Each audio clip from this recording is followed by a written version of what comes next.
Very warm welcome to you in another video, and I hope that you have simply learned some of the tips that I have mentioned regarding the forehand and the backhand technique. Today's focus would be making you a volley master, but not the way as the coaches are telling you. I'm not discouraging the way or criticizing the way in which they are teaching you. Of course, they are telling you the tips for developing a perfect volley, be it a forehand volley or a backhand volley. But my point of view is slightly different, and it's with reference to recreational tennis once again. So according to my opinion, and especially the way in which I have seen the way the professionals are also playing the volley. So first let me give reference to the way the coaches are telling you. So they tell you, let's say if you have to play a forehand volley, of course the grip also matters when it comes to holding the racket. So it has to be continental, and then if you have to play a forehand volley, so your left foot simply steps ahead, and in case you have to play a backhand volley, so in that case your right leg has to step ahead, and this stepping is basically giving you the energy through which you are able to block the ball and simply pass it back towards the opponent. So agreed, 100% agreed. That is the technique, a perfect technique.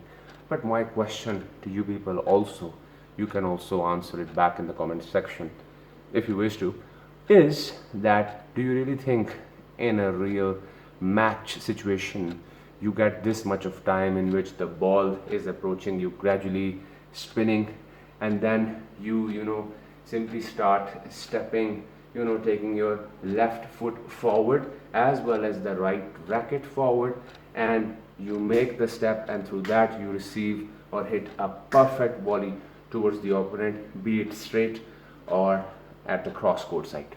So is it really the case? If I repeat myself with reference to the backhand volley, do you really think you are getting this much of time to put your right foot forward just like this for playing a perfect forehand volley, so or rather a backhand volley? So this is the question that I wanted to ask you people, and many of you will agree that yes, we have less time to do this reaction. The reaction time is quite less. Yes, I can say that when it comes to the forehand and backhand, when you are standing near the baseline, you have time for doing the split step, then uniturn, then taking the racket back, and then playing a full racket swing, forehand or backhand. But in case of a volley, you certainly have to make a quick response. So my tip for you would be that, and this is something that I do also, I used to struggle a lot, but with hit and try with a lot of practice, I realized that if I continue making all the effort of taking my legs forward and synchronizing the leg movement alongside the racket movement, it will take out all the time from me to be able to hit a perfect volley towards the opponent. Instead of that, if I simply maintain my position, but by maintaining the position I am not referring to simply trying to play the volley from the baseline or where you were standing earlier or near the baseline. Of course you will, in case of a short ball, let's say the opponent had simply placed a short ball, simply played a short ball, due to which he has simply invited you to come near the net. So in that case, now I am not recommending you that you simply go back towards the baseline. Of course, now you're going to retain your position, and while retaining the position, this is the time in which you have to see the position of the opponent. Is he close to the due side of the court? If he is to the due side, you can slightly move to the due side also, provided you are close to the net. If he is towards your ad side of the court, you move towards that side also.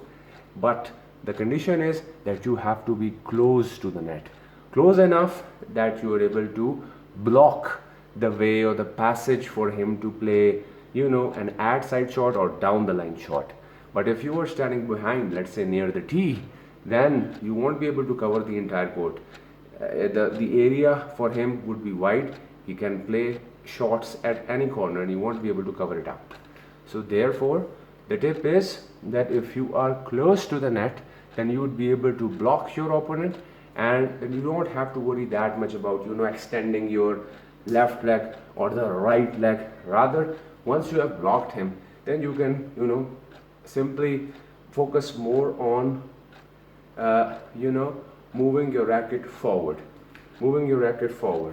because this is the way in which you'd be able to make quick response, quick reaction towards the volley. Whether it's coming towards your forehand, you can do this.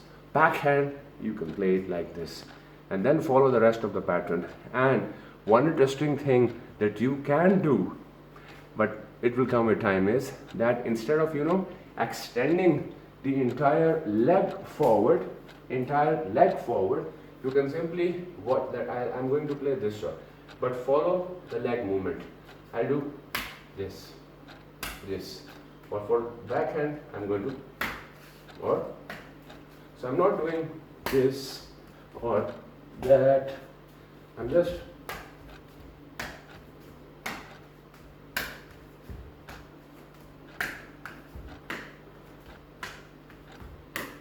so slight movement of the legs is there, and I'm gradually moving forward, but I'm not extending that much legs the way you are told by the coaches, or the coaches are teaching their students or the upcoming professional tennis players. It's a perfect technique, it's a good technique, but I'm telling you a way in which you would be able to play a couple of volleys in a match if they are in your reach. Otherwise, the players can simply lob the ball also. In that case, we're gonna come to the next lesson, in which how you can learn to play a perfect smash that I also somehow missed quite at times. Somehow I'm able to, and sometimes I'm able to play a good smash. Sometimes I'm able to play a smash that are easily approachable. The opponents are able to catch that shot, and sometimes I miss it also. So in that case, yeah, the techniques of using your left hand, let's say if you're a right-handed player, using your left hand to either catch the ball or to simply target it, and then using your racket for a perfect smash.